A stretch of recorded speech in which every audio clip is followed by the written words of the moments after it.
नमस्कार, आप देख रहे हैं न्यूज ब्लास्ट और मैं हूं आपके साथ ज्योतिका। आइए रुक करते हैं खबर की ओर। अयोध्या पुलिस ने ब्लाइंड केस का किया खुलासा। अयोध्या दलित युवती की हत्या का खुलासा। अयोध्या में हुई दलित युवती की हत्या का अयोध्या पुलिस ने 48 घंटे में खुलासा कर दिया है। अयोध्या पुलिस ने 3 आरोपियों हरिराम कोरी, विजय साहू व दिग्विजय सिंह को गिरफ्तार किया है। एसएसपी राजकरण नयर ने बताया कि तीनों आरोपियों ने शराब के नशे में हत्या की थी। एक स्कूल में हत्या करने के बाद युवती का शव हाथ पैर बांधकर नाले के पास फेंक दिया था। पुलिस ने तीनों आरोपियों को कोर्ट में पेश किया है। पुलिस तीनों को रिमांड पर लेगी और फिर पूछताछ करेगी। एसएसपी राजकरण नयर ने बताया कि पुलिस पैरवी कर फास्ट कोर्ट से जल्द ही आरोपियों को कड़ी से कड़ी सजा दिलाने के लिए काम करेगी। दरअसल दलित युवती 30 जनवरी को लापता हुई थी। इसके बाद 1 फरवरी को उसका शव गांव के बाहर नाले के पास मिला था। पूरा मामला अयोध्या कोतवाली क्षेत्र का है, जहां पर यह पूरी वारदात हुई। इस हत्या के बाद सियासत भी शुरू हुई थी। मामले को लेकर सपा सांसद अवधेश प्रसाद फूट कर रोए भी थे। यही नहीं, बीजेपी के कई नेता और राज्य महिला आयोग की सदस्य प्रियंका मौर्य भी पीड़ित परिवार से मुलाकात की थी और जल्द ही न्याय दिलाने की बात कही थी। 48 घंटे के अंदर पुलिस ने पूरे मामले का खुलासा कर दिया। पूरा मामला, उसमें कौन कौन लोग हैं? दिनांक 31/1/2025 को चौकी क्षेत्र दर्शन नगर में एक सूचना प्राप्त हुई थी, जिसमें वादिनी द्वारा शिकायत की गई थी। 30 तारीख को वह अपनी बहन के साथ सोई थी और 31 को जब वह सुबह उठी है तो उसकी बहन उसके साथ नहीं थी।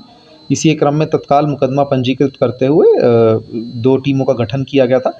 दिनांक 1 को एक शव बरामद हुआ था, जिसकी पहचान मिसिंग लड़की के रूप में हुई थी, जिसके क्रम में पुलिस के द्वारा तत्काल 4 टीमों का गठन करके फॉरेंसिक टीम से वैज्ञानिक साक्ष्य संकलन किया गया था। जैसा कि आप लोगों को पूर्व में बताया गया, प्रथम दृष्टया घटनास्थल देखने पर ऐसा प्रतीत हो रहा था कि घटनास्थल पर घटना कारित नहीं की गई है, जबकि शव को वहां ला करके रखा गया ताकि पुलिस को भ्रमित व गुमराह कर सके। इस करके ये हमारे लिए कम्प्लीटली ब्लाइंड केस था और मैं बताना चाहूँगा कि हमारी टीम के अथक प्रयास से हमने घटना का सफल अनावरण कर लिया है और घटना में संलिप्त 3 अभियुक्त हरिराम कोरी, विजय साहू और दिग्विजय सिंह को गिरफ्तार कर लिया गया है। घटना के संबंध में जो हमारी टीमें बनी थी, उन्होंने सीसीटीवी फुटेज, वैज्ञानिक साक्ष्य संकलन, टेक्निकल सर्विलांस, इन तीनों के माध्यम से अभियुक्तों को जीरो इन किया है, जिसके माध्यम से हम अभियुक्तों को गिरफ्तार किए हैं।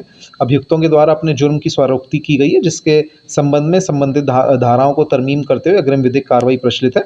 जो भी इसमें आगे प्रगति होगी आपको बताया जाएगा, क्योंकि सफल अनावरण हो गया। इस केस में जल्दी चार्जशीट लगा करके माननीय न्यायालय से इस केस को फास्ट ट्रैक ट्रायल पे लेते हुए दोषियों को कठोरतम सजा दिलाए जाने की प्रयास की जाएगी। ये सर उसी गांव के थे सर? 3 उसी गांव के थे। इसमें क्रूरतापूर्वक हत्या करने का सर क्या? देखिए, अभी जो समझ में आ रहा है, फिट ऑफ एंगर के उसमें ये घटना कारित की गई है। जो अभियुक्त हैं वह तीनों ने शराब का सेवन किया हुआ था और नशे की हालत में थे। उसके क्रम में यह घटना की गई है। बाकी अभी हमारी पूछताछ चल रही है। न्यायालय से रिमांड लेकर के आगे भी हमारा साक्ष्य संकलन और पूछताछ की कार्रवाई रहेगी। उसमें जो भी चीज़ें आएंगी आप लोगों को अपडेट किया जाएगा। शर्म की पुष्टि हुई है कि नहीं? देखिए, जो हमको परिस्थिति साक्ष्य मिले गए हैं और जो बीएनएस की में जो परिभाषा है, उसके आधार पर संबंधित धाराओं का समावेश किया जा रहा है। अभियुक्तों के द्वारा अभी तक कबूला नहीं गया, लेकिन जैसा मैंने आपको कहा कि हम इसकी वो लेकर के आगे भी पूछताछ कर रहे हैं। कितने हैं सर टोटल आरोपी? 3 अभियुक्त हैं, हरिराम कोरी, विजय साहू, दिग्विजय सिंह। मुख्य आरोपी इसको तीनों अभियुक्तों की इसमें इन्वॉल्वमेंट है। तीनों ही इसमें आरोपी हैं हमारे, जिसमें तीनों क्योंकि साथ में ही थे और बाकी में भी आगे हमारी जैसे जैसे पूछताछ में चीज़ें आएंगी आप लोगों को और बताया जाएगा। इस खबर में बस इतना ही। बने रहिए न्यूज ब्लास्ट के साथ।